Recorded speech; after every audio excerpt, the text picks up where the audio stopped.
ఇక్కడ ఉన్నాను.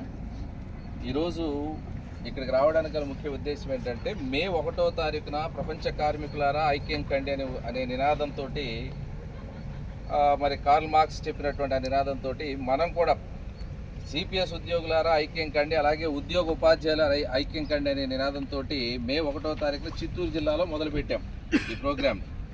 ఒక్కో జిల్లాలో కలెక్టర్ గారిని కలిసి సిపిఎస్ సంబంధించినటువంటి ప్రాబ్లమ్స్, అలాగే మనకు ఐఆర్, అలాగే పిఆర్సి, ఇవన్నీ కూడా ఏంటంటే ఎలక్షన్లు వచ్చినప్పుడు వాళ్ళు వాడుకునేటటువంటి స్లోగన్స్ లాగా మారిపోయినాయి.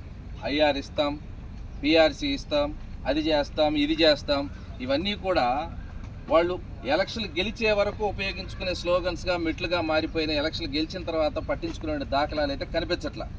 ఏ ప్రభుత్వం అయినా కానివ్వండిలేండి, పోయిన ప్రభుత్వం అదే చేసింది, ఈ ప్రభుత్వం కూడా అలాగే చేస్తుంది, అదే దారిలో పయనిస్తుంది. కాబట్టి వారు ఇచ్చినటువంటి మాటలు, వారు ఇచ్చినటువంటి వాగ్దానాలను వాళ్ళకు గుర్తు చేయాల్సినటువంటి అవసరం కూడా మన మీద ఉంది.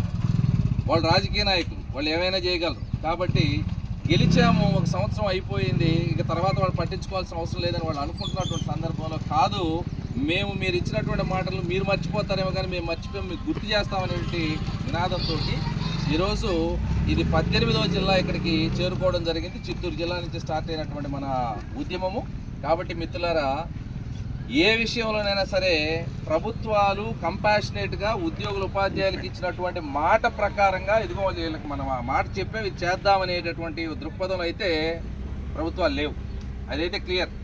మనం పోరాడితే వచ్చేటటువంటి ఫలితాలే తప్ప అడిగినా వచ్చేటువంటి ఫలితాలు లేవు. అయితే పోరాటానికి ముందు ఖచ్చితంగా వాళ్ళ దృష్టికి విషయాన్ని శాంతియుతంగా తీసుకెళ్ళి వాళ్ళు స్పందించకపోతే మాత్రం ఖచ్చితంగా దీన్ని ఉధృతం చేయాల్సినటువంటి అవసరం ఉంటుంది. కాబట్టి ఇది రెండు రకాలుగా ఉపయోగించుకోవాలి మనం. ఒకటి, కలెక్టర్ గారిని కలిసి శాంతియుతంగా ఒక రిప్రజెంటేషన్ ఇవ్వడం ద్వారా, అమ్మగారు ఈ విషయాన్ని మీరు ప్రభుత్వం దృష్టికి తీసుకెళ్ళండి, మాకు ఈ వాగ్దానాలు చేశారు, ఇప్పటి వరకు నెరవేర్చలేదు, కాబట్టి ఒకవేళ ఈ ఇచ్చినటువంటి రిప్రజెంటేషన్ తోటి ఇంకా స్పందించకపోతే ఖచ్చితంగా ఇంకొక స్థాయికి సంబంధించినటువంటి కార్యాచరణ మేము ప్రకటించడం జరుగుతుందని ఆమె ద్వారా ప్రభుత్వానికి తెలియజేసినట్లయితే ఆ విషయం వాళ్ళకి అప్పటికైనా గుర్తొస్తుందేమోనండి ఉద్దేశంతో మరి ఈ 18వ జిల్లా ఇక్కడికి రావడం జరిగింది.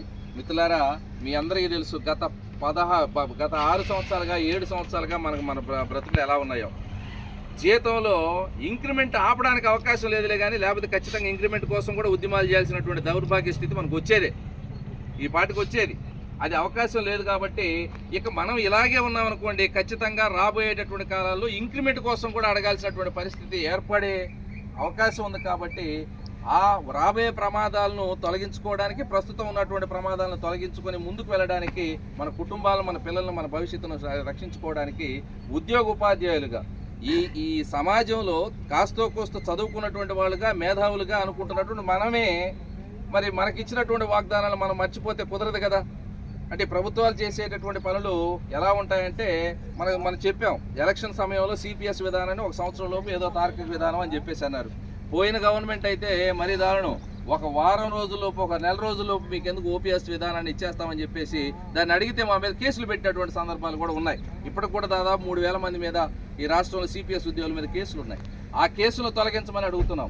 అలాగే 6 సంవత్సరాల నుంచి డిఏ అరియర్స్ 90% మనకు రావాల్సినటువంటివి దాదాపు 4 లక్షల నుంచి 5 లక్షల రూపాయల వరకు ఒక్కొక్కరికి బాకీ ఉన్నాయి. ఒక్కొక్క ఉద్యోగస్తుడికి అంటే 20,000 కోట్ల రూపాయల బాకీలు ఎప్పటికి ఇస్తారు, ఎలా ఇస్తారు అనేటటువంటిది కూడా స్పష్టం చేయాల్సినటువంటి అవసరం ఉంది.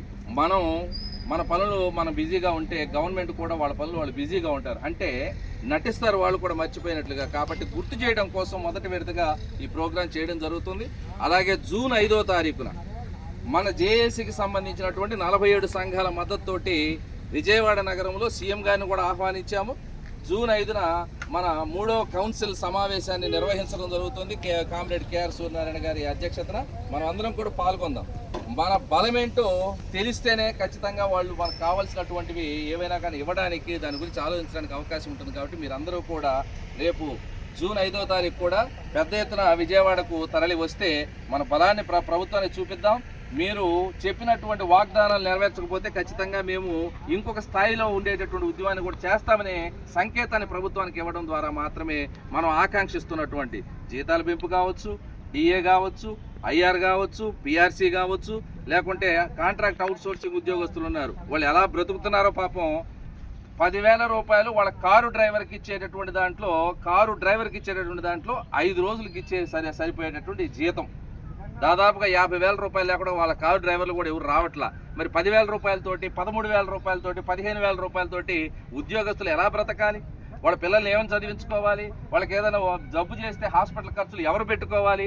ఇవన్నీ కూడా రిటైర్డ్ అయిన తర్వాత కూడా ఉద్యోగస్తులకు మాకే సంబంధం లేదనే విధంగా ప్రభుత్వాలు తయారైనాయి. కాబట్టి ఏదైనా కానీ అడగంది అమ్మాయినా పెట్టదు. ప్రస్తుతం అడగడానికి కోసం ప్రయత్నం చేస్తున్నాం. ఒకవేళ స్పందించకపోతే మరి ఏ విధంగా చేస్తే వాళ్ళు స్పందిస్తారో ఆ విధంగా చేసి వాళ్ళ స్పందన ఖచ్చితంగా పాజిటివ్గా వచ్చే విధంగా చేసుకుందాం. మొదటి విడత భాగంగా ఇక్కడికి మరి కలెక్టర్ గారిని కలవడానికి వచ్చాము. వచ్చినటువంటి కార్యక్రమంలో చక్కగా సహకరిస్తూ ఉన్నటువంటి విల్సన్ అన్న గారికి, అలాగే నక్కా వెంకటరత్నం గారు చిత్తూరు జిల్లాకు మాతో పాటు వచ్చారు. 8 జిల్లాల పర్యటనలో మాతో పాటు ఉన్నారు. వాళ్ళ డిపార్ట్మెంట్కి సంబంధించినటువంటి వ్యక్తులు మొత్తాన్ని కూడా మాతో పాటు తీసుకొస్తా ఉన్నారు. అన్నకు ప్రత్యేకమైనటువంటి ధన్యవాదాలు తెలియజేస్తా ఉన్నాం. అలాగే చాంబర్లిన్ గారు, అలాగే ఎవరున్నారు మనకు వర్మ గారు, ప్రెసిడెంట్ గారు, మన జేఏసీ చైర్మన్ గారు ఈరోజు అత్యవసర కార్యక్రమం ఉన్నందువలన మరి ఆయన వెళ్ళడం జరిగింది. వీళ్ళందరూ కూడా ఎంతో ప్రేమగా ఆహ్వానించి ఈరోజు ఈ కార్యక్రమం జరుగుతున్నటువంటి విధానంలో పాలు పంచుకుంటూ మాకు సపోర్ట్ చేస్తున్నందుకు వీరందరూ కూడా పేరు పేరున నమస్కారాలు తెలియజేస్తూ, వచ్చినందుకు మీ అందరికీ ధన్యవాదాలు తెలియజేస్తూ ముగిస్తున్నాను. Thank you.